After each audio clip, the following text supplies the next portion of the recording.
રામ મંદિર પ્રાણ પ્રતિષ્ઠા મહોત્સવની દેશભરમાં ઉજવણી થઈ રહી છે। આજરોજ જામનગર જિલ્લાના કાલાવડ શહેરમાં પ્રાણ પ્રતિષ્ઠા મહોત્સવની અનોખી રીતે ઉજવણી કરવામાં આવી હતી, જેમાં કાલાવડ શહેરમાં આવેલી સરસ્વતી શિશુ મંદિરમાં શિશુ વાટિકાના બાળકો દ્વારા શબરી અને ભગવાન રામના મિલનના પ્રસંગને નાના ભૂલકાઓ દ્વારા નાટ્ય સ્વરૂપે અભિનય કરવામાં આવ્યો અને બાળકોમાં પણ અયોધ્યા રામ મંદિરને લઈને ધાર્મિકતા રહે અને આ ઉત્સવમાં બાળકો સહભાગી બની રહે તે હેતુથી આ ઉજવણી કરવામાં આવી હતી।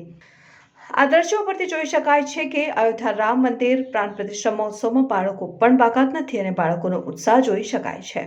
અહેવાલ હર્ષલ ખંડેરિયા, તન્ના ન્યૂઝ, જામનગર।